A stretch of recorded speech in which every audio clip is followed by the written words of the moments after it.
Romanos capítulo 5, a partir do verso 1.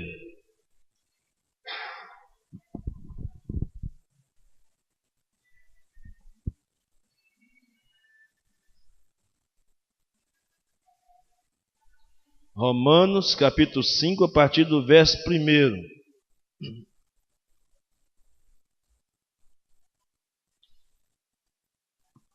Justificados, pois, mediante a fé, temos paz com Deus, por meio de nosso Senhor Jesus Cristo, por intermédio de quem obtivemos igualmente acesso pela fé a esta graça, na qual estamos firmes e gloriamo-nos na esperança da glória de Deus.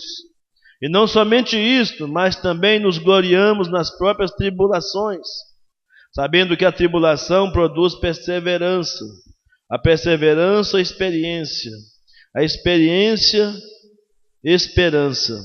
Ora, e a esperança não confunde, porque o amor de Deus é derramado em nosso coração, pelo Espírito Santo que nos foi outorgado. Porque Cristo, quando nós ainda éramos fracos, morreu a seu tempo pelos ímpios. Dificilmente alguém morreria por um justo,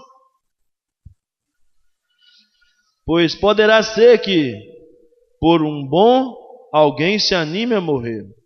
Mas Deus prova o seu próprio amor para conosco, pelo fato de ter Cristo morrido por nós, sendo nós ainda pecadores. Logo, muito mais agora, sendo justificados pelo seu sangue, seremos por ele salvos da ira.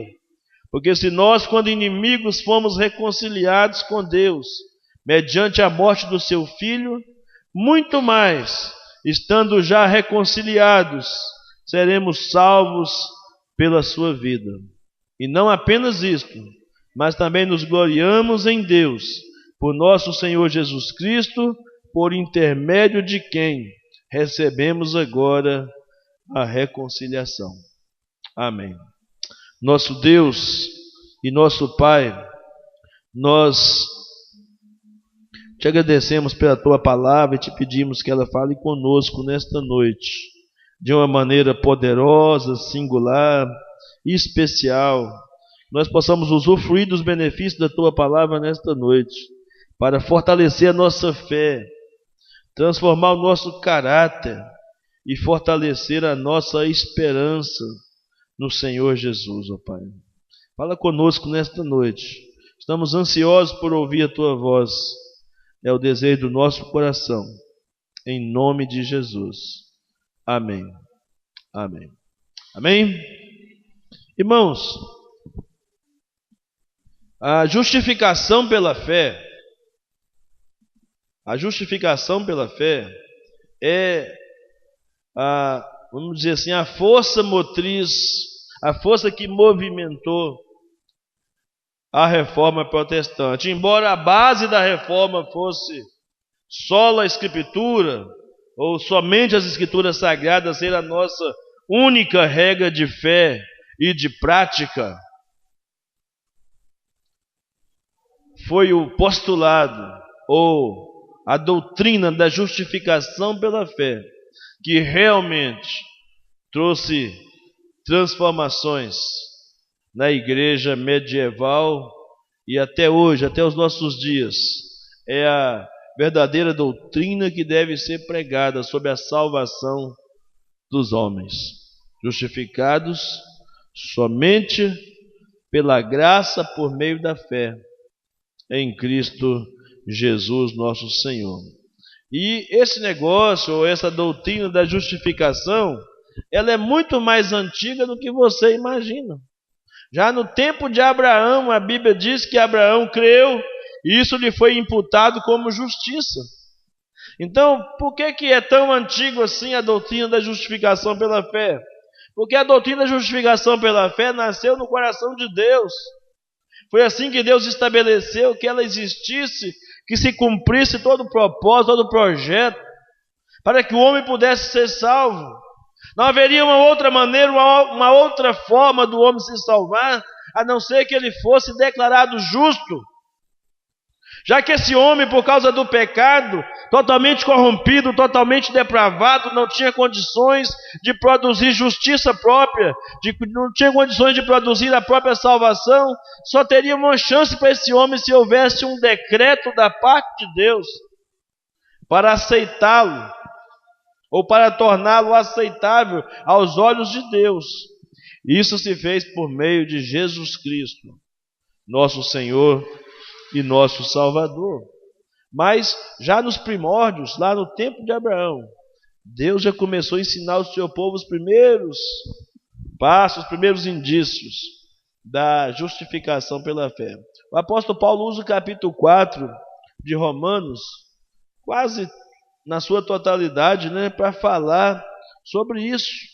O apóstolo Paulo pega aqui o capítulo 4 e aborda em todo o seu contexto de como aconteceu a justificação pela fé em Abraão. No capítulo 3, do verso 21 até o seu final, o apóstolo Paulo se ocupou em explicar como se dá a justificação. Essa era a primeira, era uma questão de honra, de ordem para Paulo explicar para os cristãos romanos de que forma a justificação pela fé acontecia. Mas no capítulo 5 de Romanos, que nós acabamos de ler,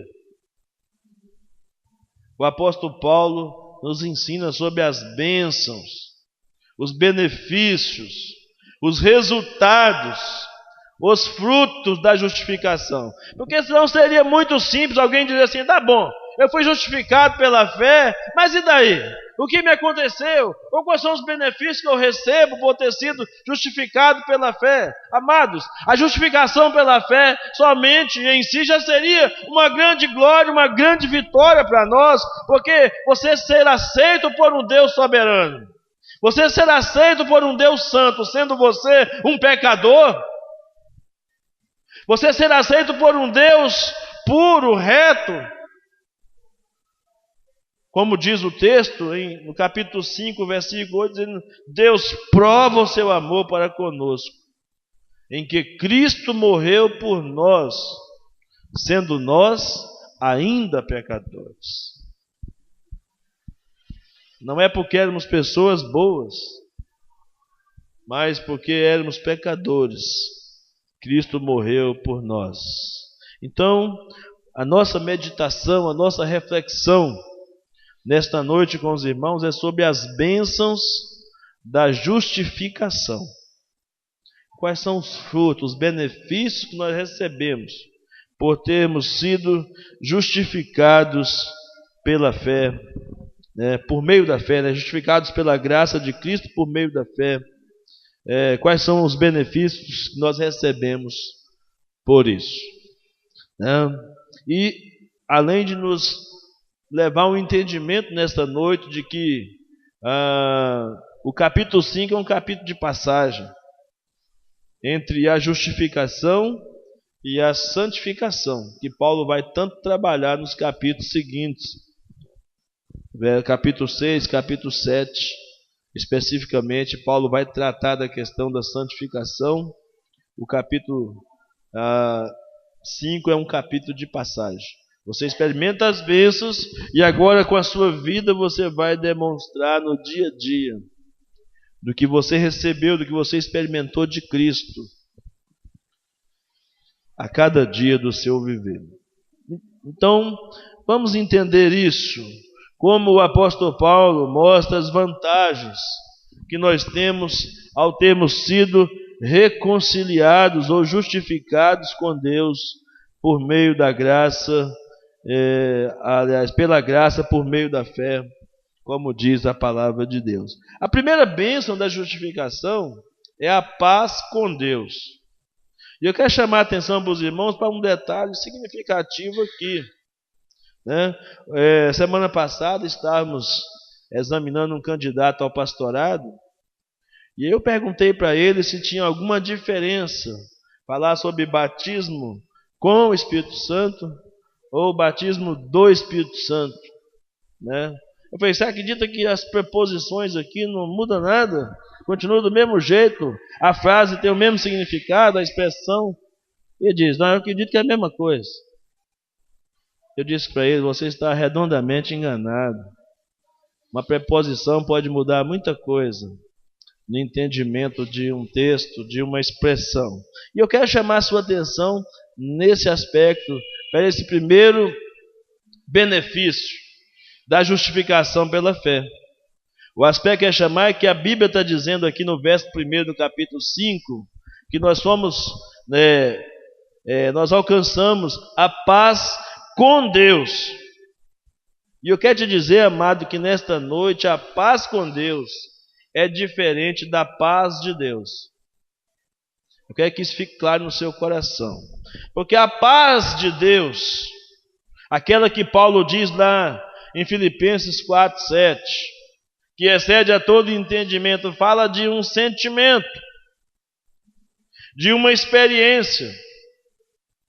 Mas a paz com Deus, da qual Paulo menciona aqui, em Romanos 5:1, fala de um relacionamento, de um relacionamento que foi quebrado por causa do pecado, e agora em Cristo novamente o homem é reconciliado com Deus e pode experimentar a paz.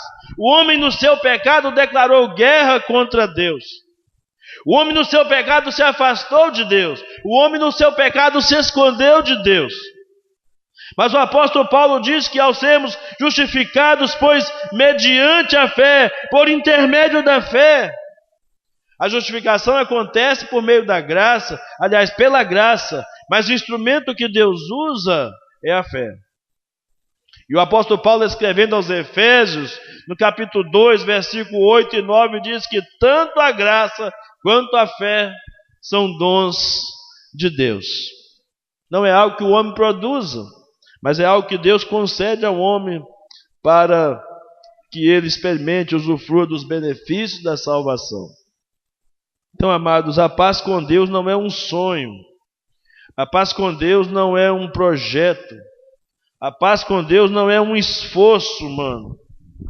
Quando você é justificado pela fé, a paz com Deus é uma realidade. A barreira de separação, a barreira de inimizade que existia entre Deus e você, entre você e Deus, ela é retirada. Deus toma a iniciativa de trazer esse homem para si. Já que esse homem estava completamente perdido, irremediavelmente perdido, e não havia nenhuma possibilidade para o homem de restauração da sua relação com Deus. Ele não podia fazer nada para restaurar o seu relacionamento com Deus. E continua não podendo fazer, porque tudo que tinha que ser feito, já se fez em Cristo Jesus, nosso Senhor. Quando Jesus falou no Calvário, eu gosto muito dessa palavra. Quando ele falou no Calvário, tetelestai, em grego, que significa está consumado. Completei a obra. O que tinha que ser feito já foi feito. A obra da reconciliação do homem com Deus já foi concretizada. E o homem então agora em Cristo pode experimentar plena paz com Deus. E esse é o primeiro elemento, esse é o primeiro fruto, essa é a primeira bênção que o homem pode usufruir ao ser justificados por Cristo pela fé. É paz com Deus. Então Romanos capítulo 5, versículo 1 diz: justificados, pois, mediante a fé, temos paz com Deus, por meio de nosso Senhor Jesus Cristo. Cristo, essa é a diferença, irmãos. Cristo é a diferença, e essa é a diferença que nós temos entre a lei e a graça. O texto que nós lemos não deixa nenhuma dúvida. Algo foi feito em nosso favor. Algo foi feito para nós, não em função de cumprimento das prescrições legais, mas mediante a fé. Nós não fomos justificados porque seguimos uma cartilha, não fomos justificados porque obedecemos 10 mandamentos, não fomos justificados porque éramos pessoas boas, fomos justificados pela fé como dom de Deus, uma manifestação do amor de Deus. Aqui deixa claro que a competência é de Deus e não nossa. Deus é que é competente para salvar, e nisso somos convidados a nos gloriar. Gloriar na obra que Deus realizou em Cristo Jesus. O apóstolo Paulo várias vezes vai dizer, nisso nós nos gloriamos. Dos versos 1 até o verso 11 que nós lemos, várias vezes o apóstolo Paulo vai dizer a razão da sua glória, ou a razão de gloriar-se. Só é possível gloriar mediante a fé, mediante a convicção de que se precisa de Deus e do que Ele fez por nós. Isso é doutrina bíblica. Isso é doutrina da salvação. É o ponto central da doutrina da salvação, a doutrina da justificação. Então, o apóstolo está dizendo aqui que não é um tipo de paz. O ser humano está procurando paz. Uma das coisas que as pessoas mais procuram no mundo é paz. As pessoas procuram paz, procuram felicidade, não é assim? Talvez sejam as duas coisas que as pessoas mais procuram e tentam encontrar das formas mais erradas possíveis. Nós oramos pela paz da cidade, nós oramos pela paz entre as nações, a paz em nosso bairro, a paz nas relações familiares.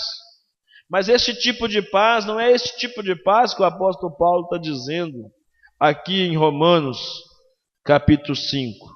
Ele está falando da paz com Deus, de um relacionamento que foi quebrado e agora em Cristo é restaurado. Então, é um problema mais sério, porque diz respeito à rivalidade, à guerra que o homem tinha com o Criador do universo. E por causa do pecado, diz o apóstolo Paulo, que o homem se tornou inimigo de Deus. Os versos, no capítulo 3 de Romanos, versos de 10 a 12, Paulo faz uma descrição de como era o estado desse homem. Romanos 3, de 10 a 12. E coube a Deus, em seu infinito amor, fazer com que esse homem viesse a ele e obtivesse a paz, e o relacionamento fosse agora estabelecido. Porque o homem em rebelião contra Deus, diz a Bíblia em Romanos 3, 23, né? Todos pecaram e separados estão da glória de Deus.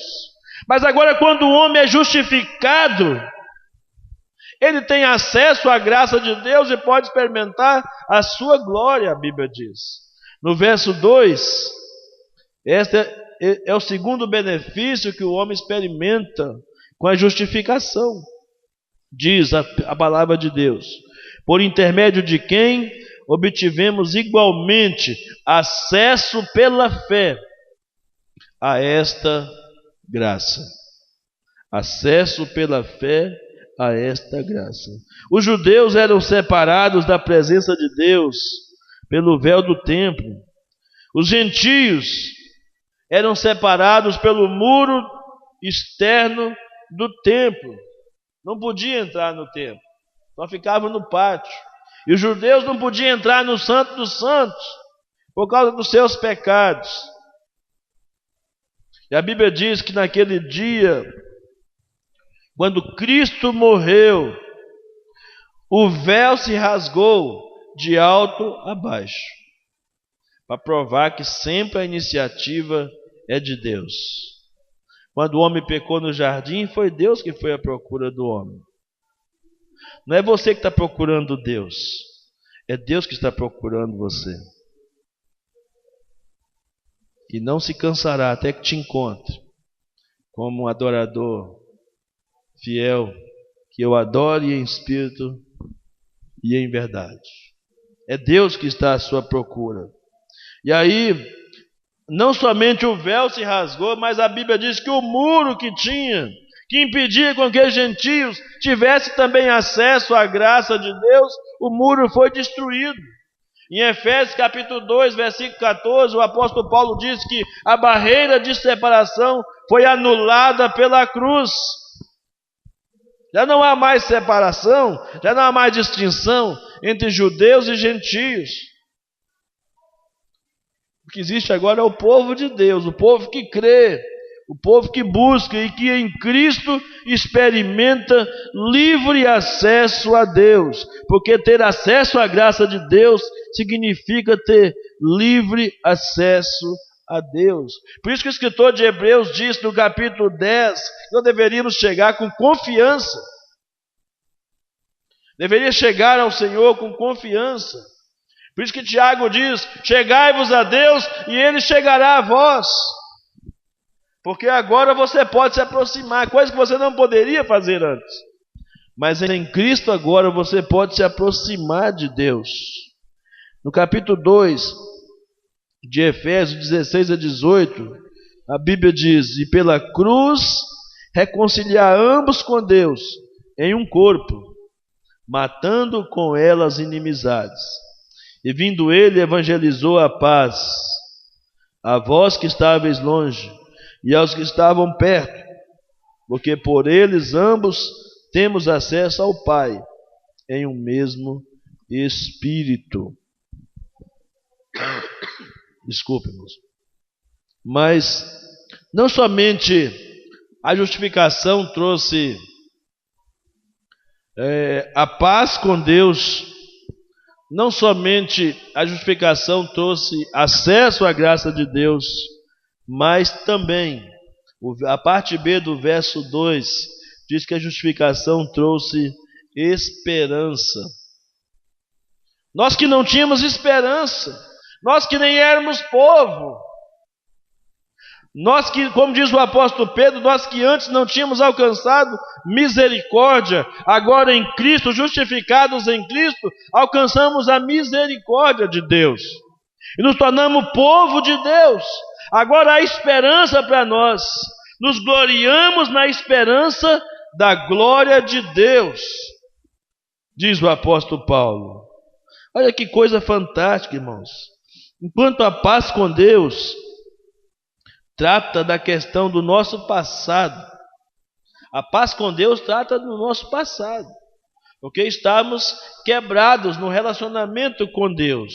O acesso à graça de Deus trata com o nosso presente, porque hoje você e eu podemos ir livremente à sala do trono de Deus, podemos livremente ir por meio de Jesus Cristo à presença de Deus, com as nossas orações e com a nossa adoração, coisa que era impensável antes de Cristo. Antes de ser justificado por Cristo, jamais poderíamos entrar em sua presença para sempre. Aquela pergunta do salmista no Salmo 24, quem entrará no teu santuário para te adorar? Jamais poderíamos entrar. Jamais poderíamos estar prestando um culto a Deus esta noite aqui, se não fosse por meio de Cristo. Se não fosse por meio de Cristo, jamais teríamos esse acesso. Mas, por outro lado, a esperança da glória trata do futuro. Se a paz trata do passado, acesso à graça de Deus trata do nosso presente, a esperança da glória trata do nosso futuro. A esperança de que um dia participaremos da glória de Deus, sem nenhuma decepção. Não há engano da parte de Deus. O apóstolo Paulo diz no verso 5 que nós podemos confiar firmemente nessa esperança, porque a esperança não confunde, porque o amor de Deus é derramado em nosso coração pelo Espírito Santo que nos foi dado. Obrigado. Amém? Glória a Deus.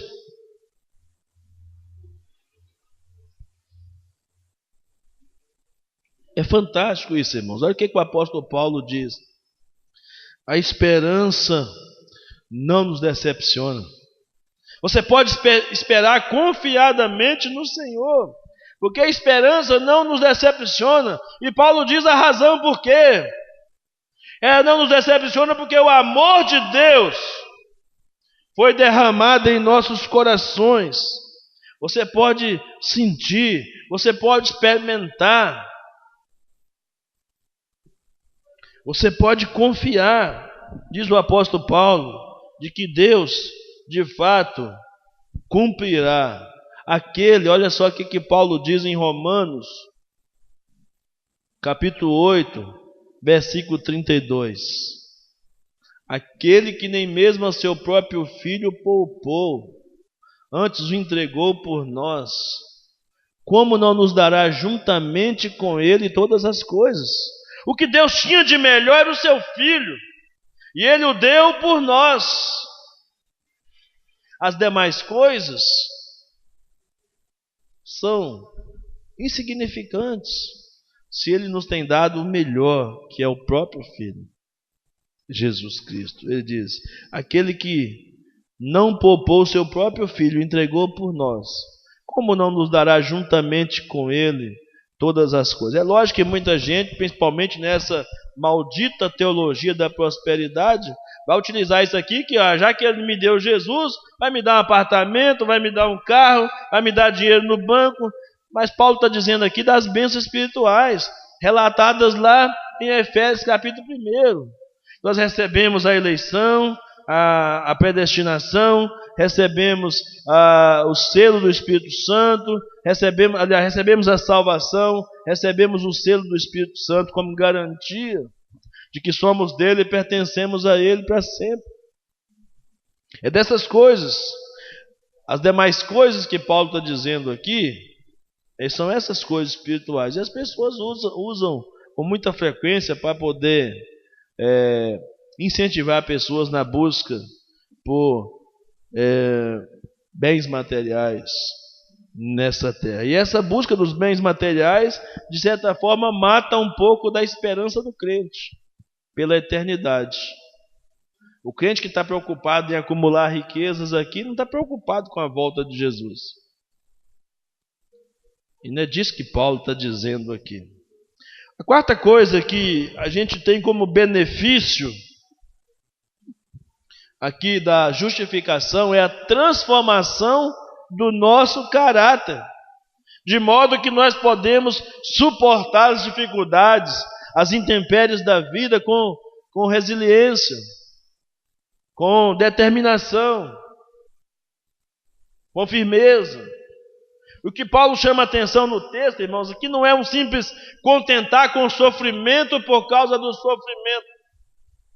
Paulo está nos chamando a atenção aqui para contentar com o sofrimento por causa dos resultados que ele produz em nós.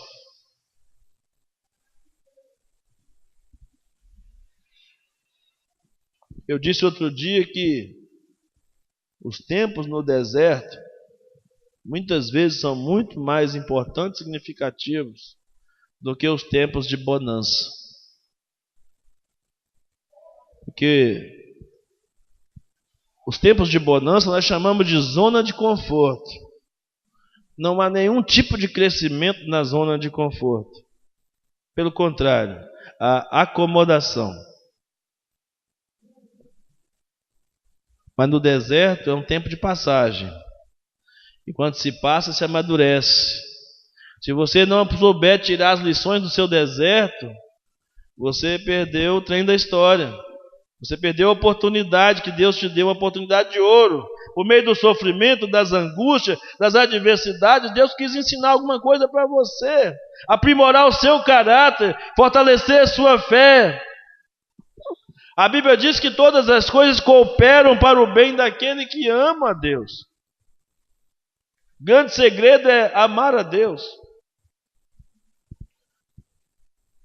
Se você ama a Deus, pouco importa as demais coisas que estão ao seu redor. Então a justificação, amados, não é uma fuga. Justificação não é uma fuga para as dificuldades da vida. Para o cristão, pelo contrário, as tribulações vão cooperar para o bem. O apóstolo Paulo, no capítulo 8, chega no versículo 17, salvo engano, ele chega a dizer que ele tem por certo que as aflições desse tempo presente não pode se comparar com a glória que está proposta para nós em Cristo Jesus. Então Paulo diz aqui que a tribulação, as dificuldades, os problemas produzem em nós duas coisas fundamentais: perseverança e um caráter aprovado por Deus. Irmãos, perseverança é a convicção de que Deus é quem nos sustenta nos caminhos dele. Não existe doutrina da perseverança dos salvos sem a doutrina da preservação divina. Você só pode permanecer. A Bíblia diz assim: aquele que perseverar até o fim será salvo. A única chance sua e minha é se Deus nos guardar. Se Ele não nos guardar, nós vamos sucumbir como os demais, que sucumbem ao longo da caminhada. É Ele quem nos sustenta de uma maneira definitiva. Então, todo o propósito da tribulação é nos aproximar, tratar com o nosso caráter e nos aproximar ainda mais de Deus. Mas o apóstolo Paulo menciona ainda o amor de Deus como fruto ou como bênção dessa justificação. Os versos de 5 a 8, Paulo diz: ora, a esperança não confunde, porque o amor de Deus é derramado em nosso coração pelo Espírito Santo que nos foi outorgado. Porque Cristo, quando nós ainda éramos fracos, morreu a seu tempo pelos ímpios. Dificilmente alguém morreria por um justo, pois poderá ser que pelo bom alguém se anime a morrer. Mas Deus prova o seu próprio amor para conosco, pelo fato de ter Cristo morrido por nós, sendo nós ainda pecadores. Ele derramou. A ideia de derramar aqui, irmãos, no texto sagrado, é de algo que foi derramado a ponto de transbordar. Derramou de forma grandiosa. Nós fomos inundados por esse amor de Deus, completamente mergulhados nesse amor de Deus, plenamente abastecidos, plenamente satisfeitos.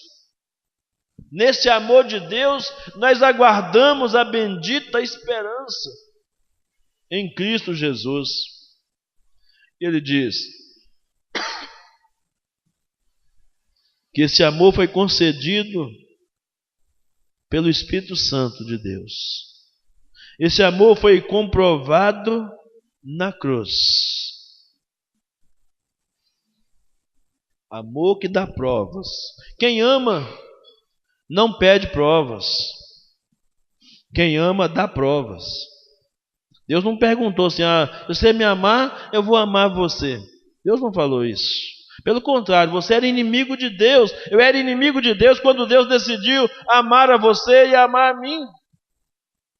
Não éramos pessoas boas, não éramos pessoas agradáveis a Deus quando Ele decidiu nos amar. Nós, os casados e os namorados, precisam muito aprender de Deus do que é verdadeiramente amar. Nós temos muito que aprender. Nós somos muito falhos e muito limitados no amor. Nós queremos que a pessoa, objeto do nosso amor, nos dê prova. Nós pedimos prova o tempo inteiro do amor que as pessoas sentem por nós, quando na verdade nós é que deveríamos dar provas do nosso amor pelas pessoas que nós dizemos que amamos. Foi assim que Deus nos ensinou. Ele comprovou, Ele deu provas disso. O apóstolo Paulo diz: mas Deus prova o seu amor. Isso muda muito, irmãos. Me lembro uma vez lá em Belo Horizonte que um grupo de evangelistas estava evangelizando pessoas drogadas na rua, e sempre passava por um pessoal viciado e dizia para eles: Jesus te ama. E não acontecia nada. Passava e dizia: Jesus te ama. E com aqueles drogados, parecia que eles diziam, já estão acostumados, já, esse amor que ele está dizendo aí, nós estamos acostumados a ouvir. Até que um dia um evangelista passou por aquele lugar e disse a um dos drogados, Jesus te ama e prova. Aquilo mudou radicalmente a vida daquele rapaz, quando o evangelista deu provas do amor de Deus. Porque não é só um amor da boca para fora, é um amor que envolve ação, uma entrega incondicional. Deus te ama independentemente de você amá-lo ou não. Ele continuará amando você. Não há nada que você possa fazer que faça Deus amar você mais. E não há nada de errado que você faça que faça Deus te amar menos. Deus é amor porque a essência de Deus é o amor. E Ele sempre te amará. Apesar de você, Ele sempre te amará. É isso que Paulo está dizendo aqui. O amor é uma dádiva, o amor de Deus é uma bênção da justificação, porque é um amor incondicional, é um amor que não exige nada em troca. Ele simplesmente se revela, ele simplesmente se prova. E a Bíblia diz que nesse amor, o Espírito Santo nos enche desse amor. E esse amor nos dá poder para viver uma vida que agradável a Deus, uma vida que nos sustenta no meio das tribulações. Há uma sexta coisa aqui que Paulo destaca nos versos 9 e 10 de Romanos 5. Paulo diz que a justificação nos livra da ira vindoura. Quando você é justificado por Cristo, pela graça, por meio da fé, você é liberto, livre da ira vindoura. Porque quando você não é justificado pela fé, a Bíblia diz em João 3,36, a ira de Deus permanece sobre você. Mas se você agora é alcançado pela graça, por meio da fé, você agora é liberto da ira de Deus. Você não somente será, mas você já é livre da tribulação, livre do julgamento do grande trono branco de Deus. Compareceremos diante do grande trono branco de Deus para receber o galardão e não para receber a punição. Porque a Bíblia diz em Romanos capítulo 8, versículo 1, nenhuma condenação há para os que estão em Cristo Jesus. Absolutamente nenhuma condenação.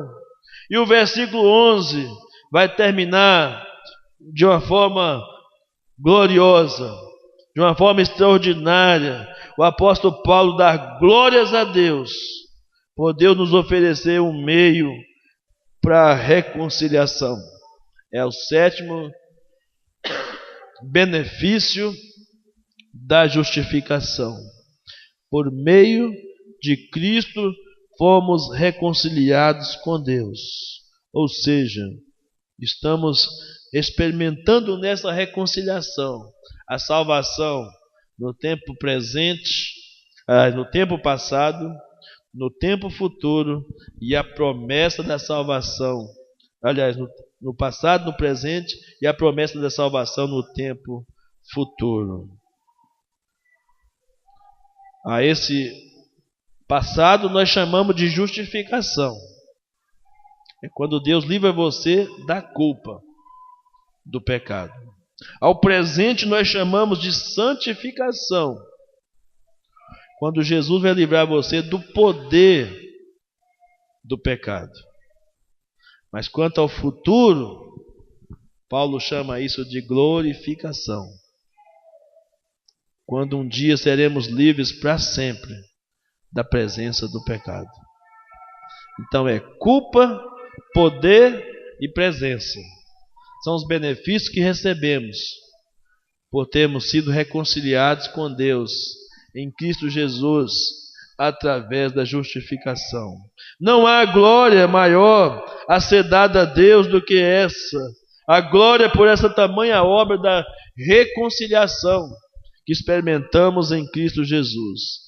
Nunca se esqueça, irmãos, do quanto somos beneficiados, e ainda por cima, sem nenhum mérito da nossa parte.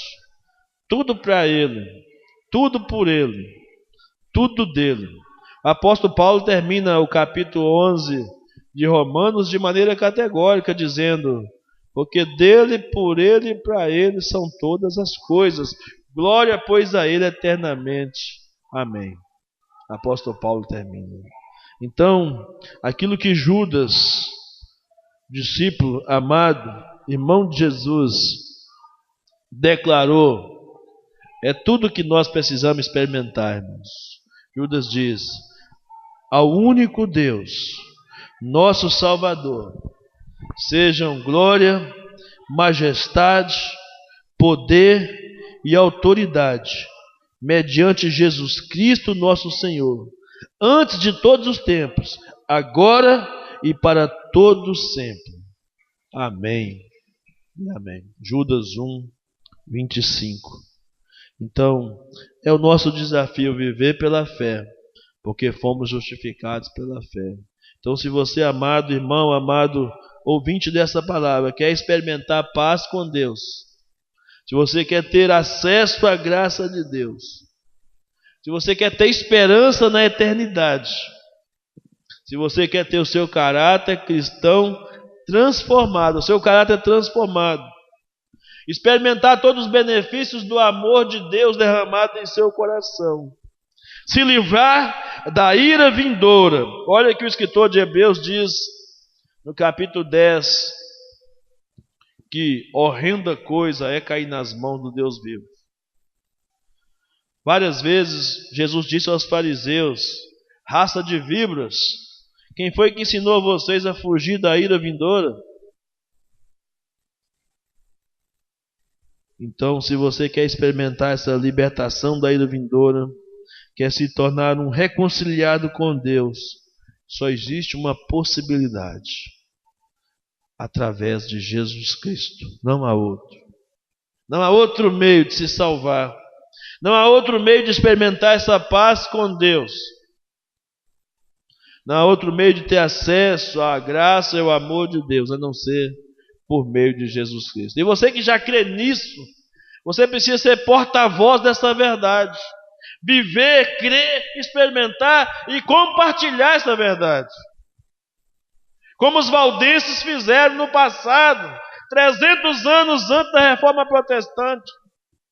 Pedro Valdo e seus seguidores levaram a mensagem do Evangelho puro de transformação por meio da fé e do arrependimento, que é a mensagem central do Evangelho do Reino: fé e arrependimento.